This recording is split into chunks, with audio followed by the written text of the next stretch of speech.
Un homme noir, âgé et handicapé, dénonce un policier corrompu devant le tribunal. Ce qu'il révèle choque tout le monde. Nathaniel Carter s'avança en fauteuil roulant, les vieux pneus de sa chaise roulant irrégulièrement sur le trottoir fissuré et déformé. La faible lueur d'un unique lampadaire projetait de longues ombres sur le trottoir, la lumière vacillant avec incertitude, comme si elle luttait contre l'obscurité. L'air nocturne était chargé d'une odeur de béton humide, mêlée à l'arôme lointain de friture d'un restaurant ouvert tard à 2 pâtés de maison. Un sac plastique pendait à son poignet droit, le poids des conserves et d'une demi-miche de pain pressant ses doigts. Chaque poussée en avant lui provoquait une douleur sourde dans les épaules, mais il l'ignorait. La douleur était devenue depuis longtemps une compagne familière. Les rues de son quartier étaient calmes, mais dangereuses. Elles ne l'étaient plus depuis longtemps. La communauté autrefois prospère avait été vidée de sa chaleur par des décennies de négligence. Maintenant, les devantures des magasins étaient vides, leurs vitrines condamnées comme les yeux vides de maisons oubliées. Des graffitis marquèrent presque toutes les surfaces, couches après couches, des voix désespérées criant dans le vide. Les lampadaires se dressaient tels des sentinelles lasses, beaucoup éteintes, leurs ampoules brisées ou grillées depuis longtemps. Les rares commerces restants, le magasin d'alcool du coin, le prêteur sur gage, avec ses grilles de sécurité métalliques, étaient des îlots dans un océan de délabrement. Nathaniel continuait, le souffle lent et régulier. Il savait qu'il valait mieux ne pas s'attarder. Son quartier, sa ville, n'avait jamais été tendre avec des hommes comme lui, des hommes qui s'étaient épuisés au travail pour finalement découvrir que le monde avançait sans eux. Il avait passé sa jeunesse penché sur des moteurs, les mains couvertes de graisse, les bras endoloris à force de tourner des boulons récalcitrants. Il avait été un temps où son talent avait de l'importance, où les gens le recherchaient, où ils avaient confiance en son travail. Maintenant, ses mains, autrefois fermes et sûres, tremblaient légèrement en agrippant les roulettes de son fauteuil. L'âge avait fait des ravages, mais c'était plus que cela. C'était la lente érosion de la dignité, le déclin silencieux d'une vie bâtie sur le travail et la résilience. Alors qu'il approchait de la dernière ligne droite menant à son appartement, une silhouette émergea de l'ombre d'une voiture de patrouille garée. Nathaniel le reconnut immédiatement. L'agent Raymond Holt. L'agent se tenait droit, la posture rigide, les yeux cachés sous le bord de sa casquette. C'était un homme dont la présence pesait lourd, non pas à cause de son autorité, mais à cause de la froideur et de la prudence avec lesquelles il l'exerçait. Holt s'était forgé une réputation dans le quartier, et pas une bonne. C'était le genre d'agent qui considérait le maintien de l'ordre comme une forme de domination, qui considérait les personnes qu'il surveillait non pas comme des citoyens à protéger, mais comme des menaces à gérer. Le pouls de Nathaniel resta stable, mais une tension familière s'installa dans sa poitrine.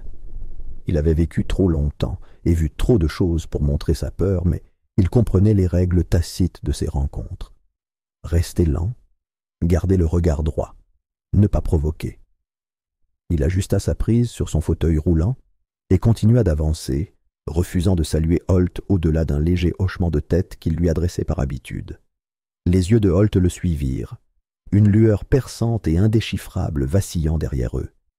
L'agent n'avait aucune raison de l'arrêter, aucune autre raison que celle que Nathaniel ne connaissait que trop bien. Un pas lent et délibéré amena Holt sur son chemin.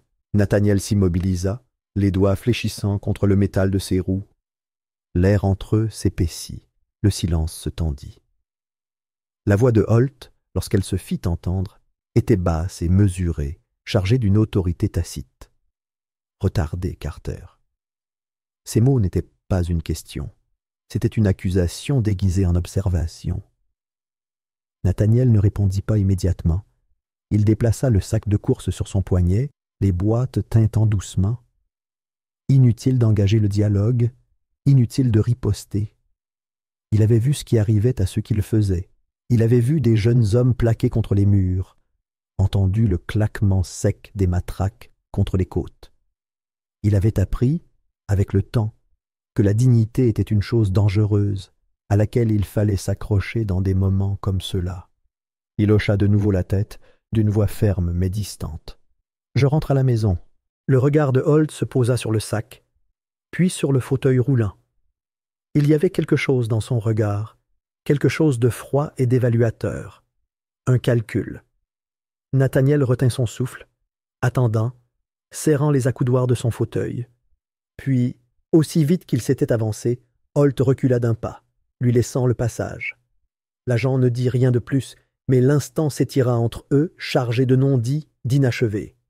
Nathaniel avança en fauteuil roulant, dépassa Holt, dépassa la voiture de patrouille, dépassa le jugement discret qui flottait dans l'air. Il ne se retourna pas. Il savait qu'il valait mieux ne pas regarder en arrière. Il garda un pas régulier, contrôlé. Le bâtiment se dressait devant lui, sa façade de briques usée et s'effondrant, son entrée un refuge familier malgré ses imperfections. Il manœuvra son fauteuil sur la petite rampe, ses muscles tendus sous le poids de l'épuisement, de l'âge, de tout ce qui restait de non-dit dans l'espace entre lui et l'agent. À l'intérieur, l'air était vicié, teinté d'une odeur de vieux bois et de poussière. Les lumières du couloir vacillaient, projetant des ombres inégales sur le papier peint qui s'écaillait. Nathaniel roula vers son appartement, le bourdonnement silencieux de la ville dehors étant étouffé par les murs épais. Ses mains lui faisaient mal en attrapant ses clés, ses doigts tâtonnant légèrement avant de trouver leur prise. La porte s'ouvrit avec un bruit sec, révélant l'espace sombre et familier à l'intérieur. Il expira lentement, posant le sac de course sur la petite table près de la fenêtre. Son corps le faisait souffrir, mais ce n'était pas seulement la fatigue du voyage, c'était le poids de la rencontre, la conscience que ce n'était pas la fin. Le regard de Holt s'était trop attardé, sa présence trop délibérée. Nathaniel avait passé sa vie à reconnaître les menaces avant qu'elles ne prennent forme, et il savait que ce n'était que le début. Dehors, la ville continuait son cours. Le hurlement lointain d'une sirène résonnait dans les rues, se mêlant au murmure des voix et au klaxon occasionnel d'une voiture qui passait. Le monde continuait, indifférent et inflexible. Nathaniel était assis dans le calme de son appartement, son esprit ressassant l'instant, le décortiquant, se préparant à ce qui allait suivre. Car quelque chose avait basculé. Quelque chose s'était mis en marche. Et au plus profond de lui-même, il comprenait que sa vie allait basculer d'une manière qu'il ne pouvait encore imaginer. Nathaniel Carter était assis près de la fenêtre, les entrailles de la vieille radio étalées devant lui sur la table de travail improvisée qu'il avait fabriquée à partir d'une vieille table de chevet. La faible lueur de sa lampe de bureau projetait de longues ombres sur la pièce, sa lumière vacillante éclairant à peine l'enchevêtrement de fils et de composants rouillés. Ses doigts, rugueux et calleux après des années de labeur, travaillaient avec la précision d'un homme qui s'était autrefois enorgueilli de réparer ce que d'autres avaient abandonné. La radio était vieille, plus vieille que certains immeubles de ce quartier en ruine, mais s'il parvenait à la faire revivre, ne serait-ce qu'un instant, ce serait une petite victoire. Dehors, la nuit résonnait du murmure de la circulation au loin et des aboiements aigus occasionnels d'un chien. La ville ne dormait jamais vraiment, mais elle se calmait, son chaos habituel se transformant en une sorte de calme inquiétant. Nathaniel trouvait du réconfort dans ces heures où le monde semblait moins intrusif, moins exigeant. Il se pencha, ajustant un fil effiloché, quand quelque chose rompit le calme. Une voix forte, aiguë et pressante. Ses doigts s'immobilisèrent. Les disputes n'étaient pas rares dans ces rues, mais celle-ci avait quelque chose, une note de désespoir qui le parcourut d'un frisson de malaise. Il tourna la tête vers la fenêtre, tendant l'oreille. Une autre voix suivit, plus basse, maîtrisée, l'autorité enveloppée de menaces. L'estomac de Nathaniel se serra. Il reconnut ce ton. La curiosité, ou peut-être quelque chose de plus profond, le tira vers lui. Il se rapprocha de la fenêtre, le cadre froid sous ses doigts, tandis qu'il retirait le rideau juste assez pour regarder dehors. Au début, il ne vit que la ruelle, engloutie par les ombres, une artère oubliée de la ville, où les choses étaient censées rester invisibles. Puis un mouvement, une silhouette, affaissée en avant, les bras croisés dans le dos. La faible lueur d'un lampadaire reflétait l'éclat du métal autour des poignets du jeune homme, menotté. Nathaniel retint son souffle. Le garçon ne devait pas avoir plus de 20 ans, le visage crispé par la douleur, luttant faiblement contre ses liens. Debout au-dessus de lui, toujours aussi calme, se tenait l'agent Holt. Nathaniel sentit son ventre se serrer. Il avait déjà vu Holt brandir son autorité comme une arme, mais là, c'était différent. Ce n'était pas du contrôle. C'était de la violence délibérée et méthodique. Le premier coup survint sans prévenir. Une matraque fendit l'air avant de s'écraser contre les côtes du garçon. Le bruit, un bruit sourd et écœurant, résonna dans la nuit silencieuse. Le garçon cria, la voix éraillée par l'agonie. Nathaniel tressaillit, ses doigts s'enfonçant dans le rebord de la fenêtre. Il s'était attendu à ce que les cris du jeune homme fassent accourir quelqu'un, une interruption, une reconnaissance de ce qui se passait. Mais la ruelle resta silencieuse, la rue vide, le monde au-delà de cet instant, indifférent. Holt ne s'arrêta pas. Un autre coup suivit, celui-ci dans le dos du garçon. Le visage de l'officier resta impassible, insensible à la souffrance qu'il subissait. C'était la routine, réalisa Nathaniel. Holt avait déjà fait cela, peut-être à maintes reprises, et il recommencerait. La peur s'empara de Nathaniel, vive et instinctive. Il connaissait le prix à payer pour assister à une telle scène. Il savait ce qui arrivait à ceux qui osaient se manifester, qui défiaient des hommes comme Holt. Toute sa vie avait été façonnée par cette certitude. Garde la tête basse, continue d'avancer, survie. Cela avait suffi pendant si longtemps. Mais lorsqu'un autre coup s'abattit, tandis que le corps du garçon frappait le trottoir, quelque chose en lui se tordit, une colère profonde et lancinante, longtemps enfouie sous des années de silence et de résignation. Il ne s'agissait pas seulement du garçon, il s'agissait de chaque instant de sa vie où il avait été rendu invisible, de chaque injustice qu'il avait digérée, de chaque fois que le monde lui avait dit qu'il ne comptait pas. Ses mains tremblaient tandis qu'il attrapait le petit téléphone à clapet posé sur la table, dont le boîtier en plastique était usé par des années d'utilisation. Il respirait peu. Son cœur battait fort dans ses oreilles lorsqu'il l'ouvrit, son pouce planant au-dessus de la fonction appareil photo. L'écran était granuleux, la résolution médiocre, mais peu importait. Ses mains se stabilisèrent lorsqu'il appuya sur « Enregistrer ». L'objectif minuscule captait la cruauté tranquille de Holt, l'efficacité désinvolte de sa violence. L'estomac de Nathaniel se noua, mais il garda le téléphone immobile. Les supplications du garçon emplissaient la petite pièce, se mêlant au bourdonnement de la radio qui crépitait encore faiblement à côté de lui.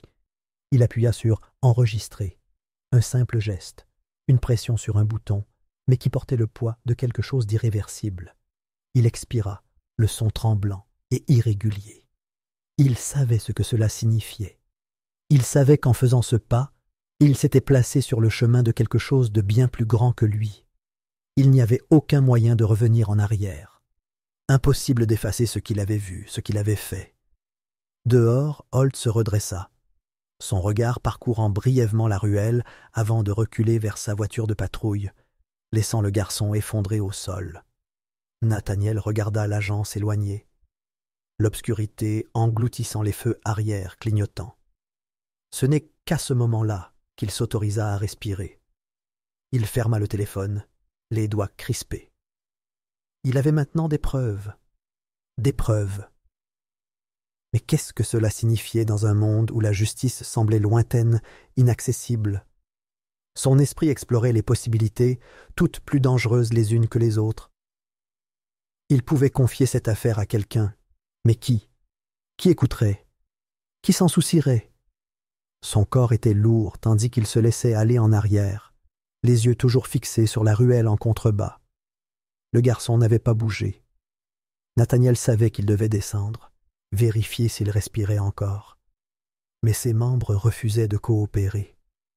La peur le maintenait cloué sur place. La peur et autre chose. Le poids de savoir qu'à l'instant où il poserait le pied là-dedans, il n'en ressortirait plus jamais. Ses doigts se crispèrent sur le téléphone. Un petit geste, un simple enregistrement, mais les répercussions se propageraient, et au plus profond de lui-même, il comprit que ce qu'il avait fait avait déjà déclenché quelque chose d'irréversible. Les informations du matin défilaient sur le petit écran de télévision de Nathaniel Carter, la lueur projetant des angles aigus sur son visage ridé. Le volume était bas, mais il entendait chaque mot, chaque syllabe frappant comme un marteau ses nerfs déjà tendus. Le présentateur, un homme poli au regard vide, prononçait la déclaration officielle avec une indifférence éprouvée. Le jeune homme dans la ruelle avait résisté à son arrestation. L'agent Holt avait été contraint d'employer la force nécessaire pour le maîtriser.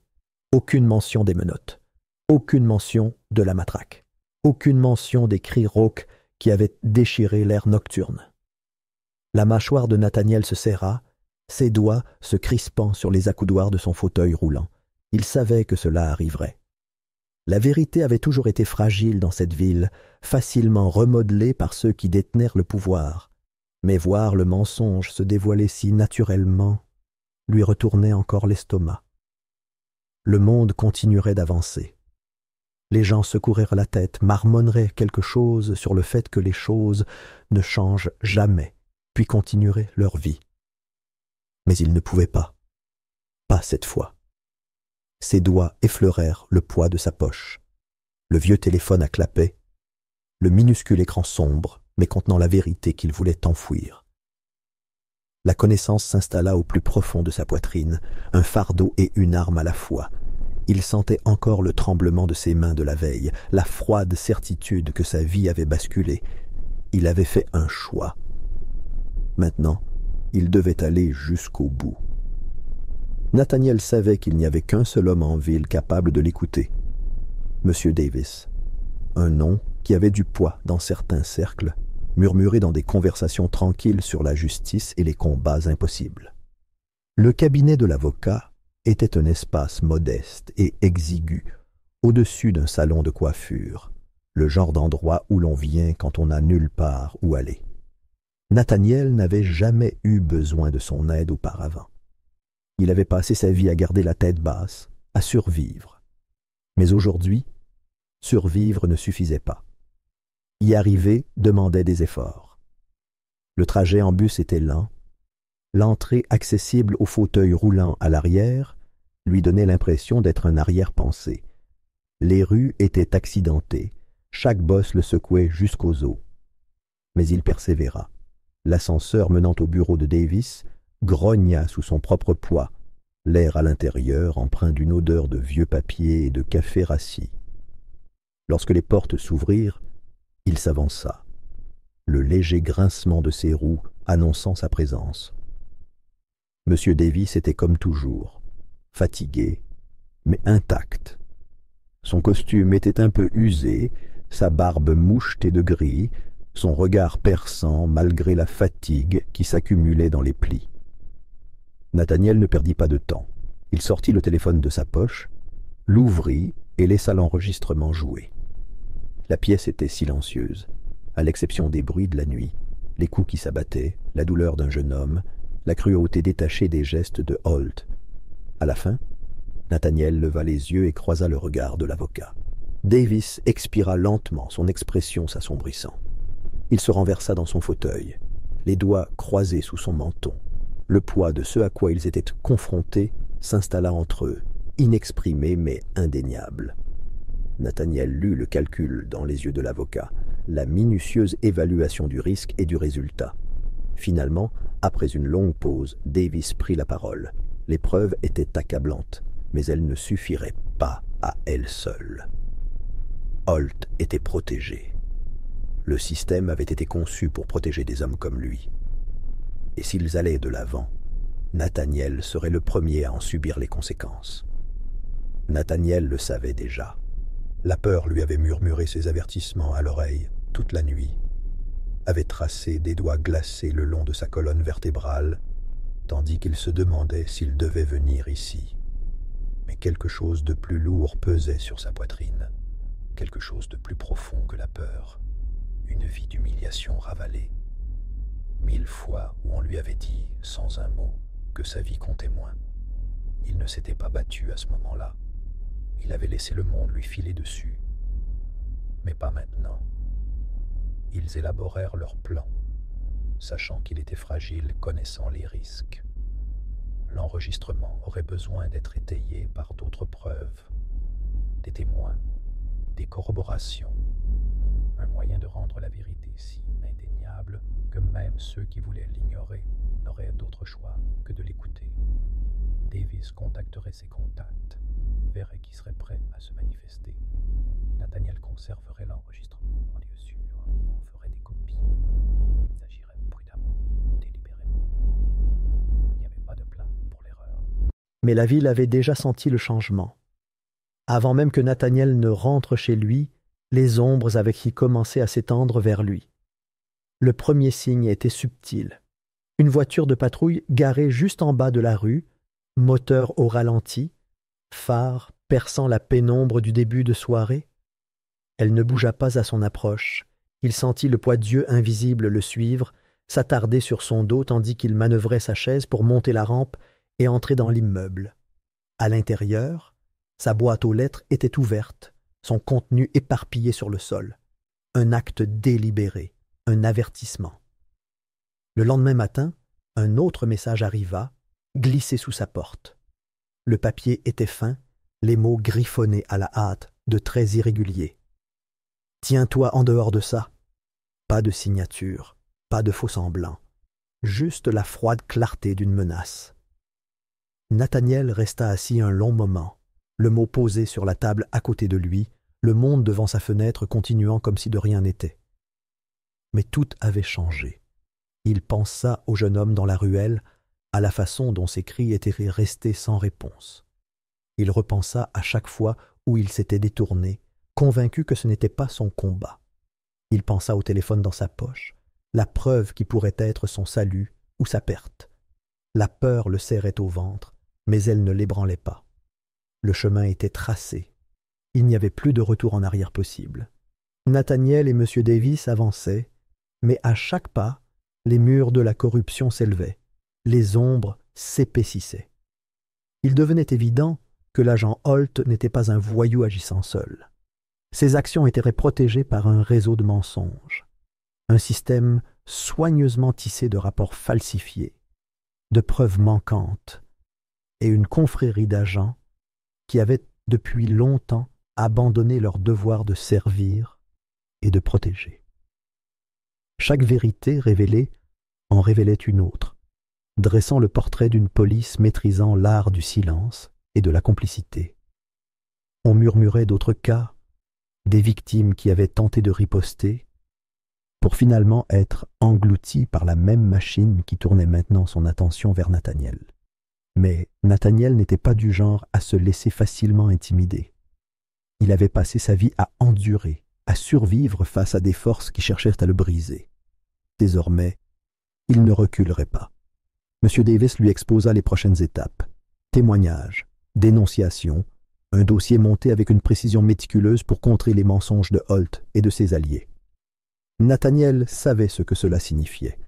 Se tenir devant le tribunal, regarder Holt dans les yeux, tout risquer pour dire la vérité. Cela ferait de lui une cible, mais l'alternative, le silence, n'était plus envisageable. Holt le comprenait aussi. Il sentait l'étau se resserrer et, comme tout homme habitué à un pouvoir sans limite, il refusait de le laisser filer. Le premier signe apparut subtilement. Une voiture de patrouille immobilisée un peu trop longtemps devant l'immeuble de Nathaniel, ses phares braqués sur sa fenêtre. Puis, les appels, silencieux, persistants, une présence perceptible mais invisible, pesant sur chacun de ses mouvements. L'avertissement final survint tard un soir, sous la forme de coups frappés à sa porte. Nathaniel hésita avant de répondre. Le poitin dans sa poitrine lui indiqua qu'il savait déjà ce qui l'attendait de l'autre côté. Lorsqu'il ouvrit la porte, 2 agents se fraya un chemin à l'intérieur sans un mot, l'air froid, les gestes répétés. Ils se répandirent dans son petit appartement comme une masse, ouvrant les tiroirs, jetant ses rares affaires par terre avec une cruauté désinvolte, une vérification de routine, comme ils l'appelaient, même si leur façon de manipuler ses affaires n'avait rien de routinier, leur façon de scruter du regard quelque chose, n'importe quoi, qui pourrait être retourné contre lui. Devant sa protestation, l'un d'eux se retourna, le visage impassible, tandis qu'il poussait Nathaniel violemment. Le monde bascula. Son corps, fragile par l'âge et l'usure, s'effondra contre le sol impitoyable. Une douleur lui transperça les os, irradiant de sa hanche, mais il refusa de crier. Il ne leur donnerait pas cette satisfaction. Les agents restèrent un instant au-dessus de lui, comme s'ils attendaient qu'il supplie, qu'il montre sa faiblesse. Comme il ne le faisait pas, ils reculèrent, murmurant quelque chose comme quoi il devrait être plus prudent. Ils partirent sans l'arrêter, sans rien emporter, sans le vouloir. Leur message avait été transmis. Nathaniel resta immobile un long moment, les yeux fixés au plafond, sentant le poids de tout peser sur lui. Les bleus s'estomperaient, la douleur s'atténuerait, mais la vérité restait vive dans son esprit. Il voulait qu'il ait peur. Il voulait qu'il batte en retraite, qu'il disparaisse dans le silence comme tant d'autres avant lui. Mais la peur avait ses limites, et Nathaniel avait atteint les siennes. Au matin, il était au bureau de M. Davis, chaque mouvement lui rappelant les violences de la nuit précédente. Le visage de l'avocat se durcit tandis qu'il écoutait, son épuisement momentanément remplacé par quelque chose de plus vif, la colère, la détermination. Il n'y avait plus de temps à perdre. Ils agissaient rapidement, rassemblant tout ce qu'ils avaient, s'assurant que les preuves seraient irréfutables. Nathaniel savait que même avec des preuves, la justice n'était pas garantie, mais ils forcerèrent le système à affronter ce qu'il essayait d'ignorer. L'affaire fut soumise. Le tribunal fixa une date. Le nom de Holt était inscrit dans des documents juridiques difficiles à effacer. La bataille était désormais officielle, passée de la rue à la salle d'audience. Mais Nathaniel ne parvenait pas à se défaire du sentiment que le véritable combat ne faisait que commencer. L'air autour de lui était lourd d'impatience, celle qui précède une tempête. Il avait passé sa vie à regarder l'injustice rester sans réponse. Maintenant, il allait voir si le monde était prêt à l'écouter. Le jour du procès arriva, et le poids de l'épreuve pesa lourdement sur la poitrine de Nathaniel, tandis qu'il entrait en fauteuil roulant dans le palais de justice. L'air froid ne parvenait guère à apaiser la tension qui le tenaillait. La salle était pleine à craquer, des journalistes serrant leurs carnets, des militants chuchotant entre eux, et des rangées d'officiers en uniforme assis, les bras croisés, le regard froid et indéchiffrable. L'air sentait le bois ciré et quelque chose de plus lourd, une tension si intense qu'on la goûtait. C'était l'odeur d'un pouvoir remis en question, d'un système contraint de se regarder dans le miroir, même brièvement. Nathaniel prit place au premier rang, son meilleur costume, légèrement usé, soigneusement repassé, le tissu juste assez tendu pour montrer qu'il avait été bien utilisé au fil des ans. Ses doigts effleurèrent les roulettes de son fauteuil, se recentrant sur lui-même tandis qu'il contemplait le spectacle qui s'offrait à lui. L'officier Holt était assis à la table des accusés, son uniforme impeccable, le dos droit, l'air serein et assuré. Il était entré dans cette salle avec la conviction que l'issue était déjà scellée. Son avocat, un avocat de la défense élégant et acerbe, réputé pour démonter les dossiers les plus solides, était assis à côté de lui, jetant à peine un coup d'œil à Nathaniel avant de se tourner vers sa pile de papiers soigneusement rangée. Le procureur ne perdit pas de temps à poser les bases du dossier, récitant les détails d'une voix mesurée et autoritaire. Le rapport de Holt présentait des incohérences, de petites fissures dans un mur par ailleurs impénétrable. Les preuves furent présentées avec une précision minutieuse. L'enregistrement que Nathaniel avait risqué tout pour capturer se trouvant au centre de tout. La salle d'audience murmura pendant la diffusion de l'enregistrement audio, les cris étouffés du garçon emplissant l'espace, chaque halètement douloureux témoignant de ce qui s'était passé cette nuit-là. Mais la défense de Holt s'empressa d'agir, refusant de laisser le moment se calmer. Ils répliquèrent avec une aisance experte, changeant le récit avant que l'accusation ne puisse prendre de l'ampleur. Nathaniel fut appelé à la barre, et les regards de la salle se tournèrent vers lui tandis qu'il s'avançait en fauteuil roulant. Il se redressa, refusant de se laisser ébranler par le poids de leur examen. La défense ne perdit pas de temps. Ils le présentèrent comme un homme peu fiable, un homme sur le déclin, à la santé déclinante et au jugement douteux. Ils décortiquèrent son passé, fouillant les décennies à la recherche d'une faille, d'une erreur, de tout ce qui pourrait être utilisé contre lui. Ils s'interrogèrent sur sa vue, insinuant que le faible éclairage de la ruelle avait pu déformer ce qu'ils croyaient voir. Ils sondèrent sa mémoire, le pressant de relever des incohérences, la moindre hésitation susceptible de miner sa crédibilité. La prise de Nathaniel sur les bords de son fauteuil roulant se resserra. Il avait déjà vu cette pièce, l'avait vécue de 1000 manières différentes tout au long de sa vie. Le rejet silencieux, la subtile déformation de la vérité en quelque chose d'incompréhensible. L'avocat de la défense se pencha en avant, la voix empreinte d'une curiosité feinte, demandant pourquoi un homme de son âge décidait soudain de s'impliquer dans des affaires de police. Qu'espérait-il gagner de tout cela? Nathaniel soutint son regard, sans broncher. Il avait passé sa vie à observer l'injustice se perpétuer sans contestation, avait enfoui trop de souvenirs sous le poids de la survie. Mais cette fois, c'était différent. Cette fois, il avait des preuves. Il inspira profondément, laissant le silence s'étirer avant de parler. La défense l'avait sous-estimé, s'attendait à ce qu'il se rétracte sous leur regard. Mais il n'avait aucune idée de ce qu'il allait révéler. Le procureur se leva, ajustant son costume en s'approchant. D'un geste délibéré, il présenta une enveloppe scellée, dont le contenu était soigneusement documenté et authentifié. Il parla avec une autorité calme et expliqua ce qu'elle contenait. Des preuves corroborantes, des rapports supplémentaires enfouis sous les lourdeurs administratives. Des témoignages qui n'avaient jamais vu le jour. Un schéma de mauvaise conduite remontant à des années, soigneusement dissimulé par ceux qui se considéraient comme intouchables. Le murmure dans la salle d'audience s'intensifia, le changement d'énergie palpable. L'avocat de Holt se raidit, son sourire narquois, soigneusement dessiné, s'estompant pour la première fois. Nathaniel s'autorisa une longue inspiration. La bataille était loin d'être terminée, mais le terrain avait changé. Pour la première fois, le poids de la vérité pesait sur les murs de la salle d'audience, creusant des fissures dans la façade soigneusement construite. Et Nathaniel Carter, un homme vieillissant en costume usé, était assis au centre de tout cela, tenant bon contre la marée. Lorsque Nathaniel monta à la barre, un silence tendu s'installa dans la salle d'audience.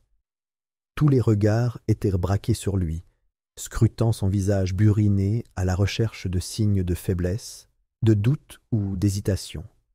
Il était assis, le dos droit, les mains posées sur les accoudoirs de son fauteuil roulant, les jointures légèrement pâles sous la pression de sa prise. C'était le moment que tout avait prévu, et il refusait de se laisser écraser par ce poids. Il inspira profondément, sentant l'impatience de la foule rassemblée. Journalistes, militants et policiers confondus, tous attendant de voir si cet homme vieillissant aurait la force de résister à un système qui avait passé des décennies à faire taire des voix comme la sienne. Lorsqu'il commença à parler, sa voix était ferme, chaque mot mesuré et réfléchi. Il dépeignit la scène avec la précision de quelqu'un qui la repassait en boucle dans sa tête. Il parle de la ruelle faiblement éclairée, du silence oppressant de la nuit, troublé seulement par les cris désespérés du jeune homme. Il décrivit la façon dont Holt se dressait au-dessus de lui, la façon dont ses poings s'abattaient avec une brutalité calculée, l'expression impitoyable de son visage qui témoignait clairement de son intrépidité. Ces paroles avaient un poids que la défense ne pouvait facilement ignorer, Il n'embellissait pas, ne dramatisait pas. Il disait simplement la vérité. Le procureur, debout, les mains jointes dans le dos, laissa le silence s'installer avant de poser la question suivante. Nathaniel avait-il des preuves à l'appui? L'avocat de la défense se redressa sur son siège, un sourire narquois aux lèvres, n'attendant rien de plus qu'un souvenir hésitant de la part d'un vieil homme dont la parole ne vaudrait jamais celle d'un officier décoré. Holt lui-même resta immobile, l'air soigneusement neutre, malgré une lueur d'amusement dans le regard, comme s'il avait déjà gagné. Mais Nathaniel n'avait pas terminé. Lentement, délibérément, il fouilla dans la poche intérieure de sa veste. Ses doigts se refermèrent sur la forme familière de son vieux téléphone à clapet, au bord poli par des années d'utilisation. Il sentit l'atmosphère collective, la tension vive et impatiente qui s'emparait de l'espace, tandis qu'il le sortait et le tenait. Sans un mot, il le tendit à l'accusation. Le procureur s'avança et prit le téléphone, son expression ne trahissant rien tandis qu'il l'ouvrait et naviguait vers l'enregistrement enregistré. Une simple pression sur un bouton, et le silence s'empara de la salle d'audience. Les sons qui emplissaient l'air étaient accablants. La violence brute et sans filtre de cette nuit-là se déployait dans une symphonie d'horreur. Le bruit sourd des poings heurtant la chair, les halètements saccadés et étouffés de la victime luttant pour respirer. Puis la preuve la plus accablante, la voix de Holt, froide et empreinte de dédain. « Tu crois qu'on va te croire plutôt que moi? Tu n'es rien. » Un murmure stupéfait parcourut la salle. Une vague d'incrédulité et de sombre reconnaissance. Même ceux qui avaient longtemps fermé les yeux sur de telles choses ne pouvaient ignorer la vérité indéniable qui se cachait dans ces sons brutaux. L'avocat de la défense se leva d'un bond, aboyant une objection, la voix teintée d'un désespoir contenu. Il mit en doute l'authenticité de l'enregistrement, exigea la preuve qu'il n'avait pas été falsifié. Mais le mal était fait. Le tribunal l'avait entendu, le jury l'avait entendu. Le juge, l'expression indéchiffrable, se pencha en avant, le regard fixé sur Holt avec une intensité qui en disait long. Nathaniel expira, ses doigts relâchant les accoudoirs de son fauteuil roulant. Il avait réussi.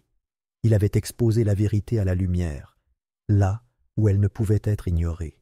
Et pour la première fois, l'assurance suffisante sur le visage de Holt vacilla, sa bouche se serrant en une ligne fine et indéchiffrable. Il avait passé sa carrière à traverser sans être inquiété les décombres des vies qu'il avait détruites, mais maintenant, il était là, exposé aux yeux de tous. Le poids d'une vérité indéniable avait bouleversé la salle. Et Nathaniel Carter, un vieil homme qui avait passé sa vie à être ignoré, avait porté un coup à un homme qui se croyait intouchable. Malgré cette révélation choquante, la bataille était loin d'être gagnée. L'avocat de Holt ne perdit pas de temps et lança une contre-attaque agressive, exigeant que l'enregistrement audio soit analysé par des experts indépendants. Cette demande a retardé la procédure, une manœuvre calculée pour semer le doute là où il n'y en avait pas. Entre-temps, la police a publié une déclaration publique soutenant fermement Holt, qualifiant l'enregistrement de non corroboré et exhortant le public à ne pas porter de jugement hâtif. Leurs propos étaient soigneusement choisis, empreints d'une ambiguïté suffisante pour convaincre ceux qui étaient déjà enclins à se ranger du côté des forces de l'ordre. La ville, déjà sous tension, a explosé. Devant le palais de justice, les rues se sont transformées en champs de bataille. Des manifestants portant des pancartes réclamant justice se sont affrontés à des contre-manifestants dénonçant ce qu'ils considéraient comme une attaque contre les forces de l'ordre. Les cris ont tourné à l'échauffourée, l'agitation grandissante se propageant dans les journaux télévisés du soir. Chaque chaîne, chaque site d'information, chaque émission de radio a eu son point de vue sur l'affaire, la décortiquant sous tous les angles. Certains ont qualifié Nathaniel de héros, un homme courageux luttant contre un système corrompu. D'autres l'ont dépeint comme un vieil homme amer, en quête d'attention, cherchant désespérément à se faire entendre dans un monde qui avait depuis longtemps évolué sans lui. Nathaniel se retrouva pris au cœur du cyclone. Son nom devint le sujet de discussions et de débats éditoriaux. Son passé, les difficultés qu'il avait tant lutté pour surmonter, furent exhumées et décortiquées avec une précision chirurgicale. Son bref épisode de dette au début des années 90 devint soudain un signe de manque de fiabilité. Le temps passé au chômage après sa blessure au dos se transforma en récit de paresse. Même les plus infimes détails, son mariage raté, sa relation brouillée avec son fils unique, devinrent des armes contre lui. Chaque erreur, chaque faux pas, amplifié et déformé jusqu'à ressembler à peine à la vérité. Les attaques ne se limitèrent pas aux ondes. Des appels téléphoniques menaçants commencèrent au cœur de la nuit, des avertissements murmurés par des voix chargées de malice. Un soir, une brique s'écrasa dans la fenêtre de son appartement, éparpillant du verre sur son sol usé. Il trouva le mot qui y était attaché, griffonné d'une écriture brouillonne. « Éloignez-vous tant que vous le pouvez encore. » Le sens était sans équivoque. M. Davis, pragmatique jusqu'à l'extrême, incitait à la prudence. Il était assis en face de Nathaniel dans son bureau exigu, des piles de dossiers s'accumulant entre eux. Son expression était sombre tandis qu'il exposait clairement la situation. Il cherchait à le briser, à le faire disparaître avant que l'affaire ne soit jugée.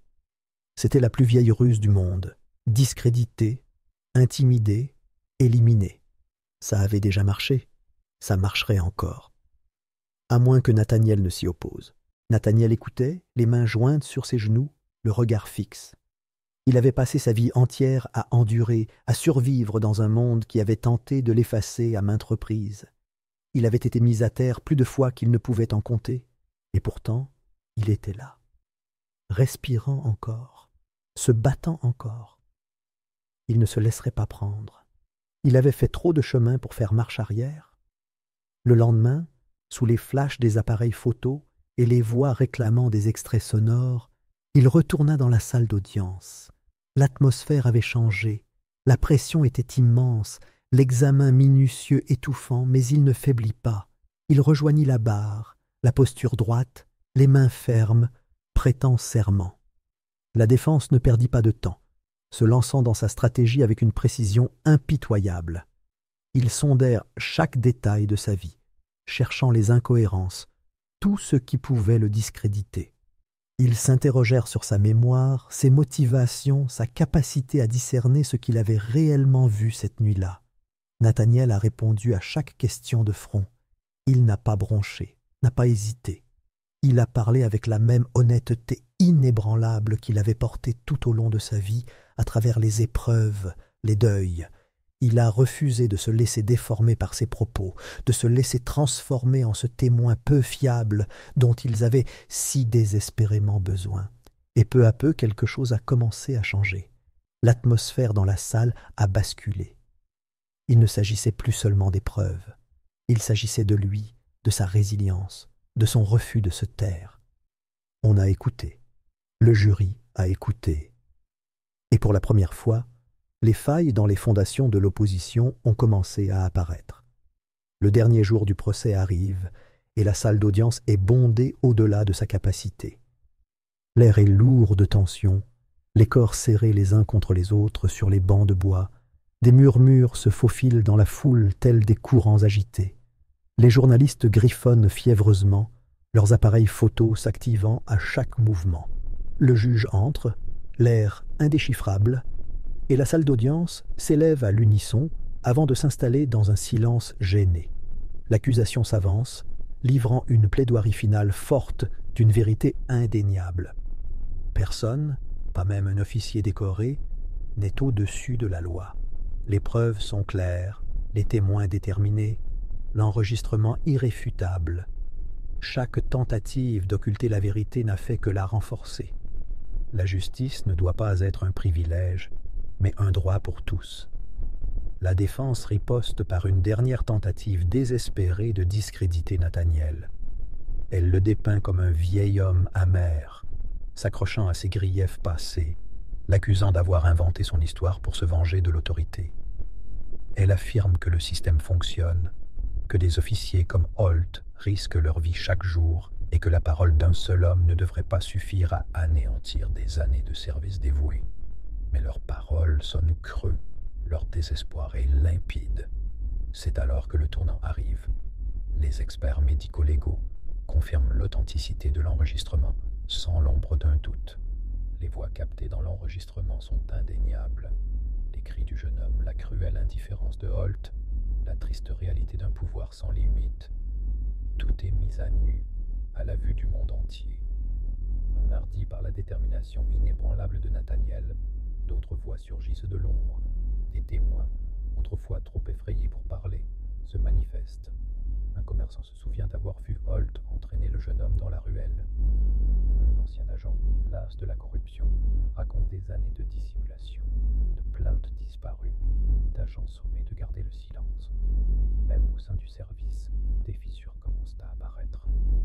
L'inspecteur, autrefois lié par un code tacite, voit sa conscience prendre le pas sur sa loyauté et témoigne contre Holt. Le vent tourne. Holt, autrefois inébranlable, désormais assis, figé sur sa chaise, les doigts serrés si fort que ses jointures blanchissent. Mon avocat persiste à formuler des objections, à demander l'annulation du procès, à accuser de partialité à la dernière minute. Mais la situation est défavorable. La voix de la défense, autrefois si assurée, vacille désormais sous le poids des faits incontestables. Puis vient l'heure des comptes. Le jury est dissous pour délibérer. Le temps ralentit jusqu'à devenir insupportable. Nathaniel est assis dans son fauteuil roulant, les mains jointes, le cœur stable. Il a fait sa part. Le combat, les nuits blanches, les menaces, le doute, tout cela mène à ce moment. Il ne reste plus qu'à attendre. Les minutes se transforment en heures. La salle d'audience bourdonne d'une anticipation feutrée. Nathaniel ferme les yeux, écoutant le tic-tac rythmé de l'horloge, chaque seconde rappelant que la justice avance à son rythme. Le monde extérieur n'attend pas. La foule se rassemble devant les marches du palais de justice, leurs chants s'amplifient, leurs voix portant le poids de générations exigeant le changement. Les chaînes d'information rediffusent les moments forts du procès, décortiquant chaque mot, chaque réaction, puis enfin, le jury revient. Le juge rappelle l'audience à l'ordre. La salle retient son souffle. Le président se lève, un papier à la main, et prend la parole. Le verdict résonne dans la salle, scellant le sort de l'homme qui se croyait autrefois intouchable. Nathaniel expire, le poids sur ses épaules s'allégeant enfin.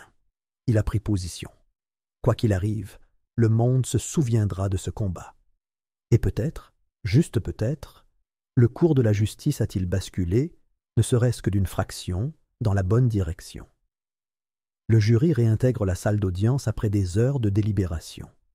L'atmosphère est chargée d'impatience, tandis que le président se lève, la voix ferme mais posée. « Nous, le jury, déclarons l'accusé, l'agent Raymond Holt, coupable de tous les chefs d'accusation. » Un instant, le silence s'installe, comme si le poids des mots avait besoin de temps pour se dissiper.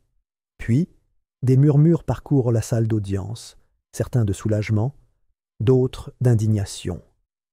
Le visage de Holt s'assombrit, son masque d'indifférence soigneusement confectionné se fissure. Il se lève comme pour protester, mais le juge le réduit au silence d'un regard ferme. La sentence viendra plus tard, mais le message est clair.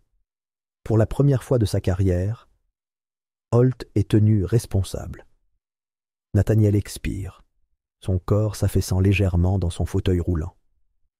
Il ne s'agit pas seulement de Holt, il s'agit de la justice qui prouve qu'elle peut encore exister, même lorsque les probabilités sont contre elle. Il jette un coup d'œil à M. Davis qui hoche la tête en signe de respect silencieux. Mais hors de la salle d'audience, la bataille est loin d'être terminée. Alors que Nathaniel quitte le bâtiment, la réalité de ses actes s'impose à lui. Certains le voient comme un héros, mais beaucoup d'autres le perçoivent comme un traître. Les journalistes l'assaillent, de flashs d'appareils photo. Des voix furieuses l'appellent, certaines par gratitude, d'autres par haine venimeuse. Il sait, qu'exposer la vérité ne signifie pas la fin du combat, mais simplement le début d'un nouveau chapitre. Les marches du palais de justice semblent plus raides que d'habitude. Chaque choc de son fauteuil roulant lui envoie des secousses dans la colonne vertébrale, un rappel brutal du chemin parcouru.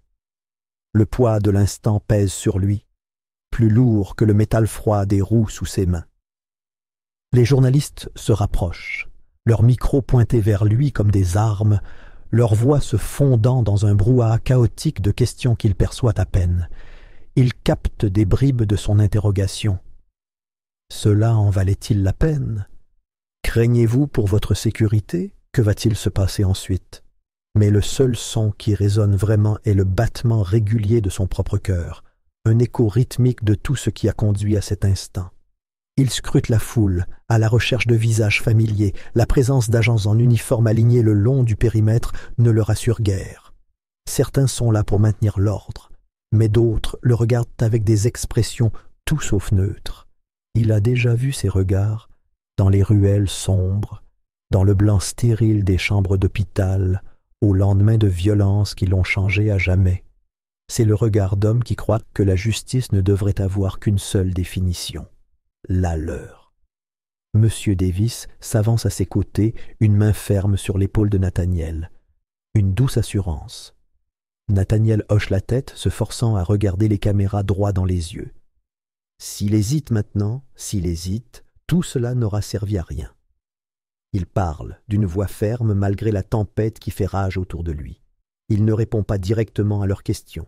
Il parle plutôt de responsabilité, de vérité, du prix du silence. Ces mots tranchent dans le bruit, laissant derrière eux un silence gêné.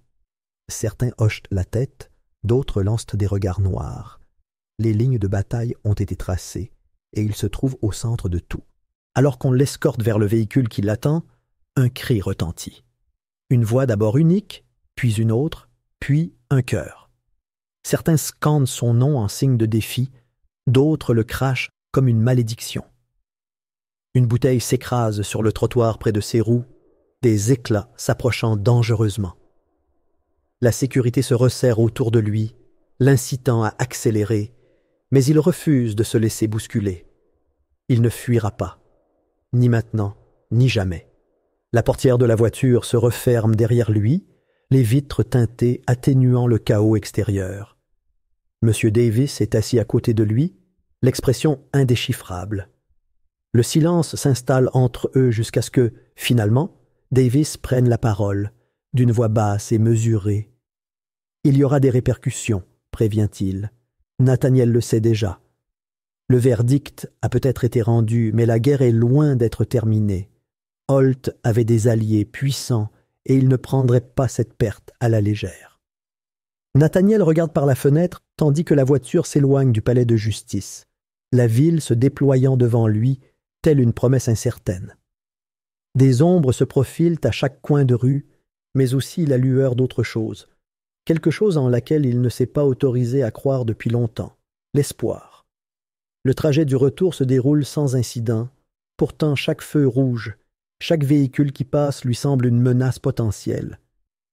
Il sait qu'il vaut mieux ne pas croire en la sécurité. Le passé lui a appris que la prudence est la clé de la survie. Alors qu'il tourne dans sa rue, il remarque une voiture garée en face de son immeuble. Elle a déjà été là, à d'autres moments, à d'autres jours, mais toujours là. Observant, attendant. Dans son appartement, la tension persiste. L'air est lourd, ses pensées plus lourdes. Il se dirige vers la fenêtre, fixant la rue en contrebas. La voiture est toujours là. Une silhouette est assise au volant, à peine visible à travers la faible lueur du lampadaire. Il n'a pas besoin de voir ce visage pour comprendre ce qu'il signifie. La bataille n'est pas terminée. Son téléphone vibre sur la table. Un message. Pas de nom, juste une seule ligne. Vous avez fait une erreur. Nathaniel expire lentement, serrant la coudoir de sa chaise plus fort. Il est déjà passé par là, debout au bord de quelque chose d'immense et de dangereux. La différence, c'est que cette fois, il est prêt. Les semaines passent, et la ville reste divisée.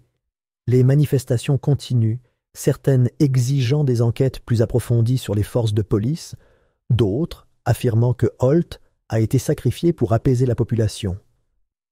L'engouement médiatique persiste, se nourrissant de l'agitation, amplifiant les voix des indignés comme des innocents. Les images du procès défilent sans fin, des extraits sonores du témoignage de Nathaniel décortiqués et débattus. Le poids de tout cela pèse sur lui, mais il refuse de s'y laisser engloutir. Nathaniel, cependant, se retrouve dans une situation inattendue. Son histoire a déclenché quelque chose de plus grand que lui. Des jeunes hommes et femmes de sa communauté viennent le voir, désireux d'entendre son histoire, de savoir comment il a trouvé le courage de se lever quand personne d'autre ne le faisait. Ils viennent à lui dans les cafés, au coin des rues, lors de conversations à voix basse devant les salles de réunion. Certains partagent leur propre histoire, leur voix rauque d'une douleur longtemps enfouie. D'autres lui demandent comment il a enduré, comment il a trouvé la force de continuer quand les menaces et la peur sont devenues accablantes. Malgré la tension persistante, Nathaniel refuse de disparaître. Il se déplace prudemment mais consciemment, assistant aux réunions communautaires, prenant la parole lors de rassemblements, prêtant sa présence au mouvement grandissant. L'élan prend d'abord lentement forme, les murmures se transformant en conversations, les conversations en actes. De plus en plus de personnes témoignent de leurs propres expériences d'abus policiers. Leurs témoignages, autrefois ignorés, trouvent désormais un public. Les histoires sont trop nombreuses, trop détaillées pour être ignorées. Des enquêtes sont ouvertes contre des agents autrefois considérés comme intouchables.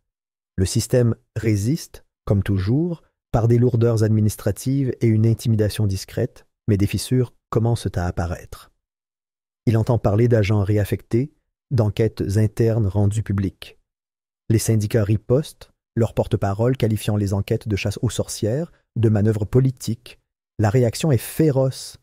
Les menaces se font plus fréquentes, plus insidieuses, messages anonymes, voitures banalisées garées devant son appartement, un sentiment d'être surveillé qui ne s'estompe jamais. Nathaniel apprend à vivre avec, à surmonter sa peur, car battre en retraite maintenant signifierait abandonner tout ce pourquoi il s'est battu. Un soir, il se retrouve dans un centre communautaire bondé, les gens se déversant dans les couloirs, debout contre les murs. L'atmosphère est chargée d'impatience, d'une chose qu'il ne parvient pas à nommer. Il parle, non pas en militant ou en symbole, mais en homme qui a simplement refusé de se taire. Il parle de ce que signifie être vu, exiger des comptes dans un monde qui se nourrit du détournement du regard. Lorsqu'il a terminé, la salle est silencieuse un instant, puis éclate quelque chose de plus profond que des applaudissements. Un soupir collectif, la reconnaissance partagée que le changement, aussi lent soit-il, est possible.